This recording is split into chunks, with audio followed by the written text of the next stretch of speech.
à droite, le grand entretien, Marie Falicon. Bonjour Marie Falicon. Bonjour Maud Koffer. Bonjour à tous, chers auditeurs. Et bonjour Hanan Mansouri.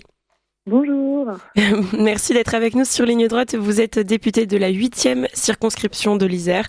Vous siégez aux côtés de Éric Ciotti dans le groupe UDR, donc l'Union des droites pour la République, dont vous êtes la porte-parole.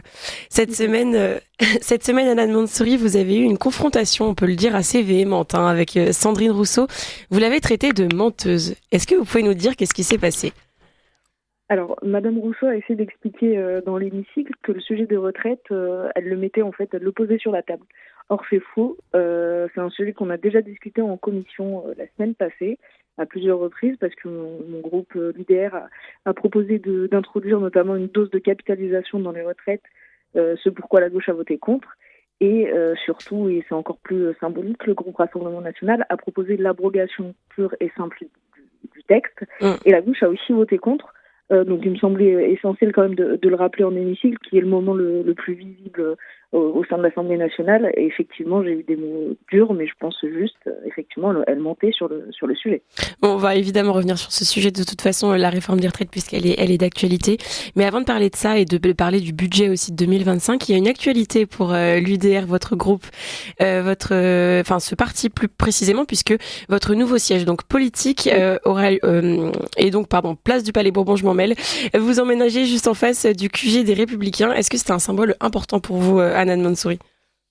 C'est un symbole dans le sens où c'est un message aussi à nos adhérents et à nos anciens militants pour leur dire que la porte de l'UDR est ouverte à ceux qui sont véritablement de droite, qui défendent une autonomie vis-à-vis du gouvernement d'Emmanuel Macron, peut-être. Et c'est plutôt un siège face à face ou côte à côte de celui des Républicains, du coup ? C'est face à face. C'est à l'autre bout de la place. D'accord. Pour vous, il n'y a plus aucun lien possible, donc plus aucun échange avec votre ancienne famille politique. On est en rupture sur le projet, sur les idées. Ils ont décidé de faire une alliance honteuse et assumée avec le gouvernement d'Emmanuel Macron, ce qu'on refuse depuis des années. Et est-ce que vous avez encore l'espoir que ça puisse changer, justement, leur ralliement peut-être à votre projet d'union des droites que vous portez évidemment avec Éric Ciotti, ou vraiment les échanges, notamment entre collègues députés, je veux dire, au sein de l'hémicycle ou dans les couloirs avec les LR, les liens sont tout à fait rompus? Moi, je sens quand même que les liens sont rompus. Après, sur le fond, sur certaines idées, je pense que certains de nos collègues du groupe maintenant DR finiront par nous rejoindre, parce que sur les idées, c'est absolument les mêmes. Oui, vous restez évidemment assez proche. Aujourd'hui, le Rassemblement national ouvre le bal des niches parlementaires.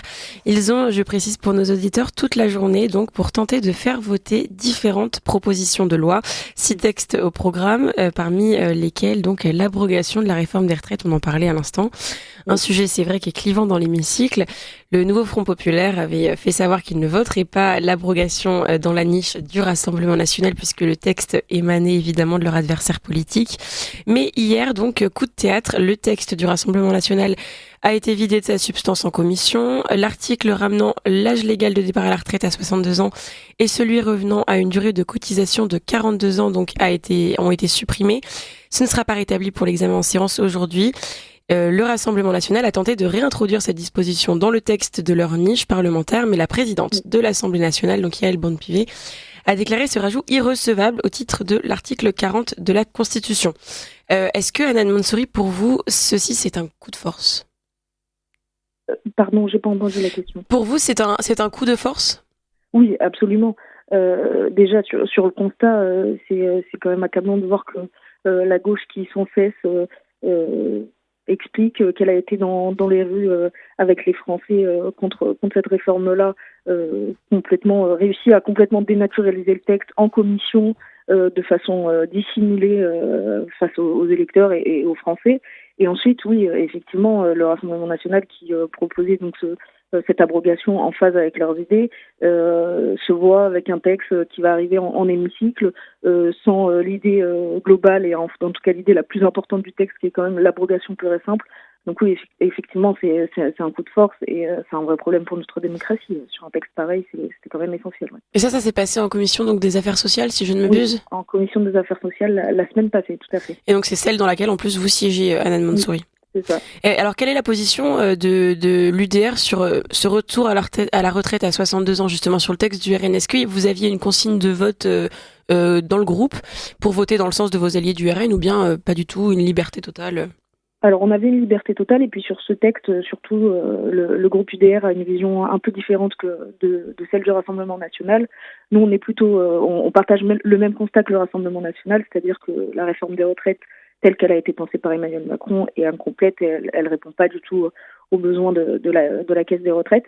Maintenant, nous, on est plutôt favorable à l'introduction, notamment d'une dose de capitalisation via un fonds qui s'appelle le Fonds de réserve des retraites, qui permet de mettre de l'argent dans une caisse à part et de financer nos retraites, plutôt qu'à l'abrogation totale. Et ça, c'est un des points de différence qu'on a depuis le début avec le Rassemblement national. On était en total accord et en totale collaboration avec eux sur le sujet. Donc nous, on aurait voté plutôt contre, de toute façon. D'accord. Ah oui. Alors il y a d'autres textes évidemment présents dans la niche défendue donc par le Rassemblement national aujourd'hui à l'occasion de leur niche parlementaire. L'expulsion des étrangers criminels et délinquants à une proposition de loi portée par Edwige Diaz. Vous aviez posé justement une question au gouvernement à ce sujet au moment du drame de la mort de Philippine. Oui. C'est un texte qui est important donc pour vous? Oui, ça c'est un texte qui est essentiel pour nous quand on voit l'augmentation surtout des crimes et des délits commis par des étrangers en France. Évidemment que pour nous c'est un sujet qui est important. On ne peut pas aujourd'hui se permettre d'avoir des personnes sur notre territoire qui commettent en toute impunité des violences contre les Français. Donc évidemment, oui, c'est un texte qui nous concerne. Donc il y a évidemment d'autres textes, je précise pour nos auditeurs, donc instauration des peines planchées, exonération de l'impôt sur le revenu pour les médecins et les infirmières en cumul emploi-retraite. Alors là, c'est dans le cadre de la lutte contre la désertification médicale. Est-ce que c'est aussi une problématique qui vous, dans l'Isère, peut-être peut vous concerner? Absolument. Moi, je viens d'un territoire qui est assez rural. Les habitants et les maires de ma circonscription m'en parlent à longueur de journée. Les déserts médicaux, c'est vraiment le sujet principal. Et ce texte-là permettrait effectivement d'avoir des médecins et des infirmières à la retraite sur le territoire avec des avantages fiscaux notamment. Alors ça, c'est pour la niche parlementaire donc du Rassemblement national qui a lieu aujourd'hui. La prochaine niche, en revanche, c'est celle de la France insoumise, le 28 novembre prochain. Ils ont proposé donc 10 textes déjà, parmi lesquels on retrouve l'abrogation de la réforme des retraites, comme pour le Rassemblement national, mais aussi une résolution contre le Mercosur et les accords de libre-échange, une reconnaissance de la pénibilité des métiers dits féminisés. Donc là, ils parlent des infirmières, des aides-soignantes, des caissières. Le blocage des prix de l'énergie, notamment. Alors sur ces textes-là, est-ce que vous pouvez voter des textes si vous êtes d'accord avec la France insoumise? Quelle est la position de l'UDR pour ça, notamment sur le Mercosur? C'est vrai que je pense que ça peut faire un consensus là dans l'hémicycle. Oui, bien sûr. Le groupe UDR comme le groupe Rassemblement national, d'ailleurs, on est fermement opposé au Mercosur. Maintenant, encore une fois, ces textes-là montrent la mauvaise foi de la France insoumise. C'est quand même assez culotté déjà de mettre en premier un texte d'abrogation sur les retraites quand ils font tout pour ne pas faire passer le même texte proposé par le RN. Ensuite, sur le Mercosur, pour avoir suivi le budget et le PLFSS, la France insoumise propose de taxer, peut-être qu'on aura l'occasion d'en parler tout à l'heure, propose de taxer non seulement tous les Français, mais particulièrement les agriculteurs aussi, et ont refusé absolument toutes les propositions d'exonération aux agriculteurs qu'on a faites, qui leur permettraient justement d'atteindre une compétitivité. Donc c'est bien beau de proposer un texte pareil, mais il s'agirait aussi d'être en cohérence en amont et de proposer des solutions aussi. Ah oui, effectivement. Alors, on peut peut-être dire maintenant un mot sur l'agriculture. Je pensais y venir tout à l'heure, mais effectivement, là, on voit effectivement la crise agricole qui revient sur le devant de la scène, comme un numéro 2 de l'année dernière. Vous, ça vous inquiète? Qu'est-ce qui pourrait être mis en place justement à l'Assemblée nationale pour répondre à leurs problématiques? Est-ce que vous pourriez apporter des solutions justement aux agriculteurs? Oui, nous, on a proposé avec le groupe UDR un certain nombre d'amendements, notamment sur l'emploi des saisonniers, qui est une période de l'année qui est très importante pour nos agriculteurs, notamment les producteurs fruitiers. Et l'objectif, c'était de les exonérer de cotisations sociales sur l'embauche de salariés de façon occasionnelle, et d'étendre aussi cette cotisation-là aux prestataires que les agriculteurs prennent l'été, notamment pour les travaux de foncier. Donc ça, c'est une proposition qui est beaucoup revenue. On en a beaucoup discuté avec différents syndicats agricoles. On l'a proposé et ça fait partie des mesures typiquement que la gauche a refusées. Ah oui, donc ce sera même pas dans les débats prochainement, c'est déjà malheureusement balayé? C'est passé en séance et ça a été balayé du coup. Ah oui. Alors, pour revenir à la niche parlementaire de la France Insoumise, donc du 28 novembre prochain, il y a un autre texte qui nous a interpellés. Garantir la mixité sociale dans les établissements privés sous contrat. Donc une proposition portée par le député La France Insoumise Paul Vannier. Sans surprise, hein, c'est celui qui avait attaqué, on s'en souvient, le collège Stanislas et le financement public des écoles privées. Qu'est-ce que vous en pensez, ça? C'est de la mixité sociale dans les établissements privés sous contrat, effectivement, et de cette cabale, on peut le dire, de la gauche contre les écoles privées. Oui, la gauche est profondément contre les écoles privées. D'ailleurs, il y a 2 jours, ou hier soir, en commission des finances, ils ont fait passer, ils ont profité d'un moment où il y avait un vote important en hémicycle pour faire passer un amendement qui retire tous les financements aux écoles privées afin de les mettre en fait dans l'école publique, mais pour donner du matériel scolaire à titre gratuit. Donc c'est absolument catastrophique. On va avoir une grosse baisse de subventions pour nos établissements privés. Ensuite, je crois qu'aujourd'hui en France, on a d'autres problèmes quand même que de s'attaquer à l'école privée. Quand on voit la baisse du niveau de l'éducation globale, je crois que les Français ont le droit et ont la liberté de mettre leurs enfants là où ils veulent, dans les établissements qu'ils veulent, et c'est certainement pas à la France insoumise de leur dire si il faut rajouter de la mixité sociale ou qui est-ce qu'il faut envoyer dans les écoles privées ou pas. Et alors pour les amendements dont vous parliez, ils sont donc passés en commission, mais alors ça n'a pas encore été voté en hémicycle, c'est ça? Tout à fait, c'est ça. C'est passé en commission et pas encore en hémicycle. Et est-ce que vous avez espoir que d'autres groupes, outre vous et le Rassemblement national, j'imagine, s'opposent à ça? Oui, a priori, ça devrait pas passer en hémicycle.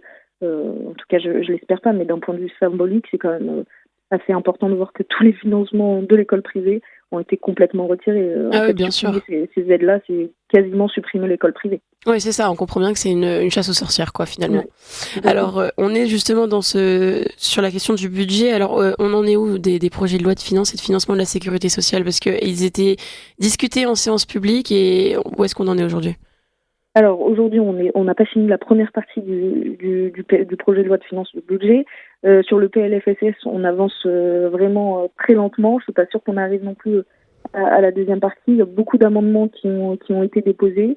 Sur le bilan, pour l'instant, concernant le budget 2025, tout ce que je peux vous dire, c'est qu'il y a un choc fiscal qui est sans précédent, qui va toucher les entreprises, les travailleurs et les retraités.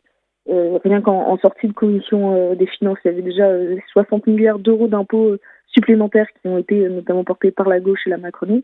En fait, on est confronté tout simplement à un gouvernement qui refuse de faire des économies sur son budget propre et qui cherche seulement à augmenter les recettes. Et pour augmenter les recettes, elle va ponctionner encore plus les Français plutôt que d'essayer de réduire ses dépenses.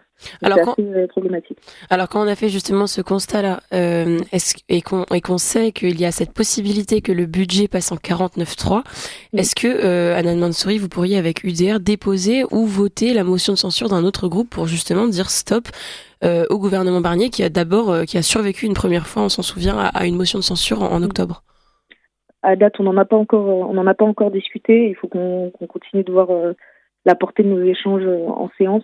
Mais effectivement, ce serait très problématique de faire passer ces budgets-là en 49.3.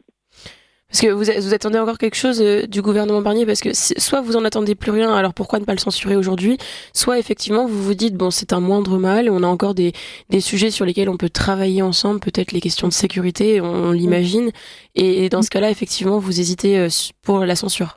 Bien sûr, on a une position de responsabilité. L'objectif aussi, c'est de ne pas bloquer le pays. Or, si on n'arrive pas à voter un budget, on va se retrouver dans une situation hyper complexe. C'est vrai qu'il y a des sujets sur lesquels on arrive encore à discuter avec eux, notamment quand on voit la position de Bruno Retailleau sur l'immigration.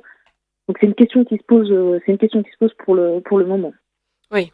Alors pour le PLFSS dont on parlait, donc le projet de loi de financement de la sécurité sociale, il y a le sujet évidemment de l'AME, l'aide médicale d'État, qui a divisé l'hémicycle. Un récent sondage donnait à 57% les Français en faveur de sa suppression.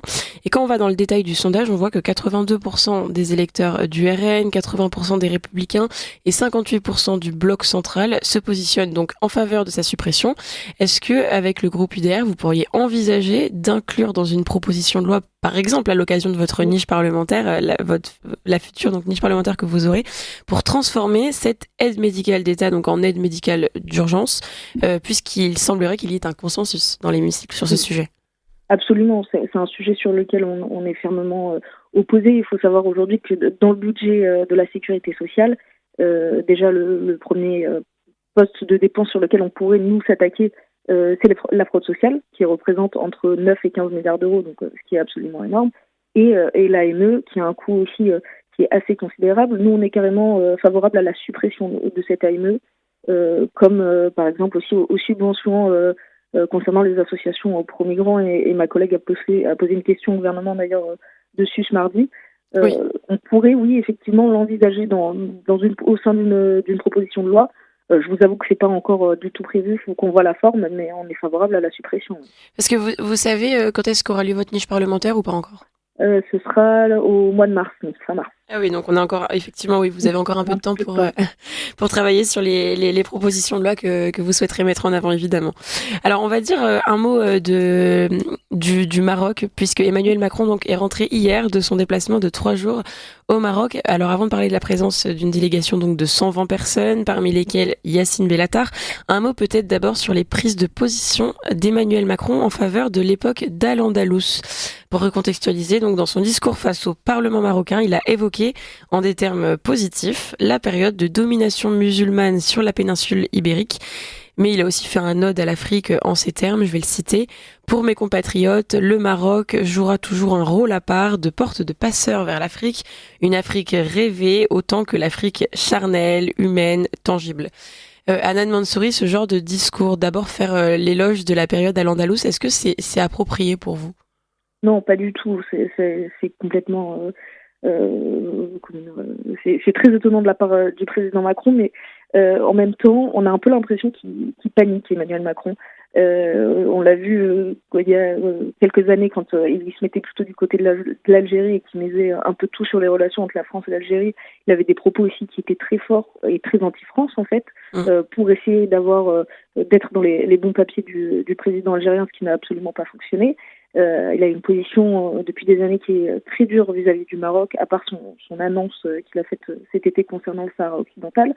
Donc son discours, c'est un peu d'essayer de dire bon, je vais leur faire plaisir sur certains points. C'est un discours extrêmement élogieux, dont on se demande d'ailleurs s'il le pense sincèrement. Voilà, il y a pas de fond pour moi, c'est juste des effets de communication pour essayer de faire oublier les relations désastreuses qu'il a entretenues avec le Maroc depuis des années. Et alors parmi sa délégation, on a parlé de cet invité surprise évidemment, Oui. Yacine Bellatar, dont la double allégeance n'est plus à démontrer, puisque je vais le citer, il était fier de revenir dans le pays de son père avec le président de mon pays, dans un pays où il y a mon roi. Quand on entend ça, est-ce qu'il n'y a pas effectivement un problème de la double nationalité là? Oui, il y a une espèce de schizophrénie sur ce personnage-là. Ensuite, on peut aussi revenir sur l'attitude de Yacine Bellatar.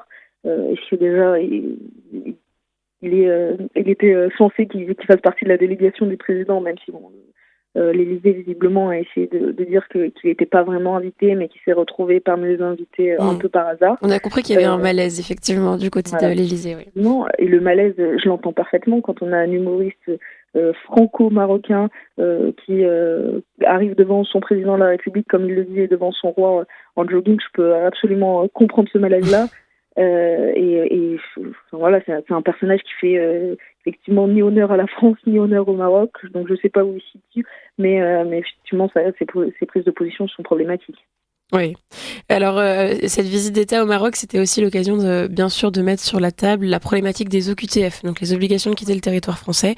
On peut rappeler que le meurtrier présumé de Philippines était un clandestin marocain sous le coup d'une OQTF.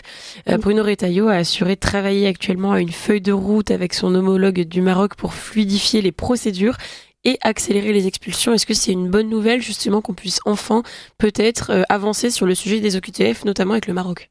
Bien sûr, évidemment que c'est un sujet très important. C'est pour ça aussi que moi, à titre personnel, j'avais réagi suite à l'annonce d'Emmanuel Macron concernant le Sahara occidental, qui est un territoire revendiqué par le Maroc Mm. et sur lequel il exerce une autorité. Moi, je crois que la diplomatie avec les pays du Maghreb globalement doit se faire en bonne intelligence. Parce que c'est comme ça qu'on arrive en fait à trouver un accord concernant les demandes de visa, mais surtout pour nous, et c'est là où ça nous intéresse, les demandes de laisser-passer et les retours au Maroc notamment. Donc oui, c'est une très bonne nouvelle et j'espère que ça continuera dans ce sens-là. En tout cas, nous, évidemment, on continuera de suivre avec attention le sujet des OQTF, hein, qui nous intéresse aussi. On va parler un peu de trafic de drogue, Hanan Mansouri, puisque vous êtes député donc de la 8e circonscription de l'Isère. Vous n'êtes pas très loin de la ville de Grenoble, hein, ville classée parmi les moins sûres de France, notamment à cause de la problématique donc du narcotrafic. C'est un sujet qui vous impacte? Oui, à Grenoble, qui est le chef-lieu de mon département, évidemment. Moi, je suis née à Grenoble, j'ai grandi là-bas et j'ai vu l'évolution du narcotrafic sur la ville. On a des quartiers tout entiers qui sont touchés et jusqu'au centre-ville, centre historique de Grenoble. Là, la semaine passée, il y a un jeune homme de 13 ans qui s'est pris une balle dans la tête et qui en est décédé. Probablement de par ses liens avec un réseau de narcotrafiquants en plein centre-ville de Grenoble, qui est un véritable fléau pour les habitants en termes d'insécurité, en termes simplement de liberté de vivre dans certains quartiers. Mm. Et le problème de cette ville-là, c'est qu'on a un maire écologiste, Éric Piolle, qui refuse de se saisir du sujet depuis des années, qui refuse de rajouter des effectifs de policiers municipaux et qui refuse d'armer la police alors qu'il y a un vrai sujet d'insécurité à Grenoble. Et est-ce que vous avez l'impression que ce sujet de Grenoble, il s'étend aussi dans le reste de l'Isère? C'est-à-dire que vous, par exemple, vous êtes à quelques kilomètres, peut-être dans une circonscription un peu plus rurale. Enfin, il y a pas la grosse ville de Grenoble, évidemment. Mais est-ce que vous avez l'impression que vous êtes impacté à la fois par cette insécurité qui grandit, cette criminalité, même, hein, vous avez parlé de mise à mort par balle, enfin, c'est pas rien. Et puis, la problématique du narcotrafic, est-ce que vous la ressentez jusque dans votre circonscription? Oui, l'insécurité, je crois qu'elle touche tout le monde, y compris la ruralité. Moi, ma circonscription, elle se situe à une vingtaine de minutes de Crépol, notamment, qui était donc un territoire aussi rural. L'insécurité touche pas seulement les grandes zones urbaines, elle commence aussi à venir dans nos réalités. Dans nos ruralités, on a de plus en plus de points de deal, on a de plus en plus aussi de grands drames. Moi, cet été, sur ma circonscription, dans la commune de Vienne, on a quand même eu deux attaques, deux refus d'obtempérer, pardon, qui ont terminé par faire des accidents avec par des percutations, pardon, d'habitants sur la ville de Vienne en plein centre-ville, Ah oui. parce qu'il y avait des personnes qui refusaient d'obtempérer suite à un contrôle de policier. Et ça, est-ce que vous avez l'impression qu'à l'Assemblée nationale, vous pouvez changer les choses à ce sujet et essayer de faire avancer la justice, ou bien que c'est bloqué, notamment avec Didier Migaud à la justice, ça vous inquiète, ça, le fait que... Bien sûr, on est très inquiet là-dessus puisque nous on a des propositions fortes concernant le système de justice qui on considère est complètement inefficace et d'ailleurs il y a plusieurs sondages qui montrent que les Français partagent cette opinion-là. Maintenant on a un ministre de la justice qui a pas du tout le même positionnement que nous sur ces sujets-là, donc ça va être vraiment difficile de faire avancer le débat. Et alors, s'il y avait d'autres problématiques dans votre circonscription dont vous voudriez parler, on a parlé un peu de lutte contre la désertification médicale, évidemment, là, d'insécurité. Est-ce qu'il y a d'autres sujets qui touchent particulièrement votre 8e circonscription de l'Isère et que vos habitants, sur lesquels vos habitants vous interpellent? Oui, bah, le sujet phare qui concerne les habitants, les commerçants et même les élus, c'est la surcharge administrative. Le problème de la France aujourd'hui, c'est que pour avoir une autorisation, il faut remplir 50 dossiers, qu'ils ont l'impression de cotiser et de payer un service public qui n'est pas à la hauteur et qui ne répond jamais à leurs attentes. Ça, c'est un gros sujet. Et avec notre groupe IDR, on est en train de réfléchir justement à un grand plan de simplification de l'action publique pour permettre à chaque Français de pouvoir avoir réponse à leurs questions sur les sujets qui concernent l'État. D'accord. Alors, on va parler. Alors, il nous reste 4 minutes, Hanan Mansouri. On va parler d'un sujet un peu plus léger, mais vraiment important, d'actualité, mais d'actualité internationale. Le 5 novembre prochain, donc, ont lieu les élections américaines. Évidemment, les regards du monde entier sont tournés vers les États-Unis. Vous, quels sont vos souhaits pour le 5 novembre, Donald Trump ou Kamala Harris? À titre personnel, je choisirais le candidat qui ira le plus dans les intérêts de l'Europe et de la France. Les démocrates ont déjà montré via Joe Biden qu'ils n'étaient pas dans cette lignée-là. Donc, à titre personnel, je préfère largement Donald Trump. Parce qu'effectivement, avec Kamala Harris, on a l'impression qu'il pourrait y avoir une problématique sur l'influence du wokisme qu'on dénonce, nous, évidemment, en France, que vous dénoncez aussi, et qui va jusque dans les universités. Vous, c'est aussi un sujet, je crois, qui vous importe. Oui, tout à fait. On voit que le modèle français a tendance à malheureusement s'inspirer du modèle américain sur ces sujets-là, notamment au sein des universités, via les professeurs. Le wokisme, c'est un sujet qui est essentiel et dont on doit se saisir parce qu'il va mener à la destruction complète et la déconstruction, c'est ce qu'il souhaite, de notre société française. Et est-ce que vous avez l'impression, pareil, que vous pouvez faire avancer les choses sur ce sujet-là, mais au sein de l'Assemblée nationale, face à notamment une extrême gauche qui, elle, tente toujours de rabattre les cartes de cette idéologie?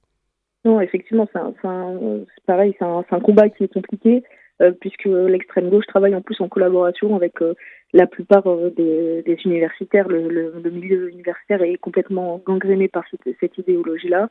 Maintenant, nous, on est là aussi pour se battre pour nos idées, donc on essaiera de faire passer des textes dans le bon sens, et en tout cas, vous pouvez compter sur notre motivation à combattre les wokistes. Et oui, alors justement, avec votre parti, donc l'Union des droites pour la République, vous revendiquez désormais 12 000 adhérents, c'est plus que le parti présidentiel.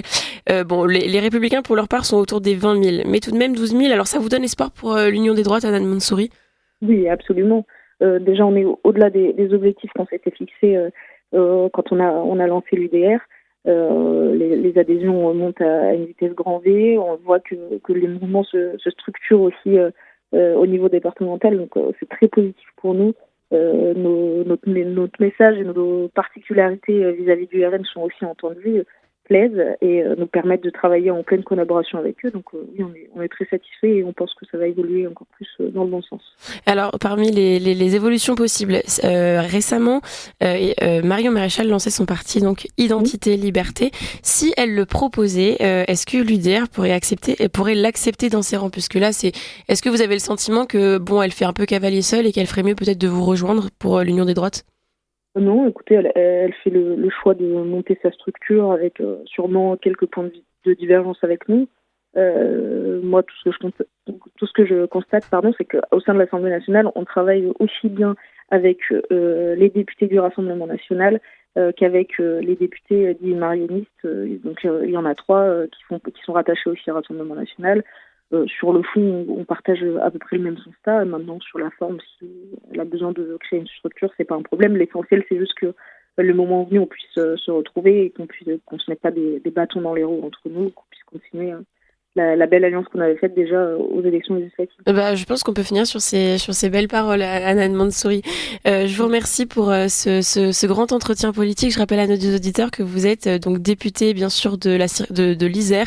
Vous siégez aux côtés d'Éric Ciotti dans le groupe UDR, l'Union des droites pour la République, et dont vous êtes la porte-parole. Merci encore, et puis bon courage aujourd'hui, puisque vous avez une grosse journée avec la niche parlementaire du Rassemblement national. Alors bonne journée, et merci encore, Hanan Mansouri.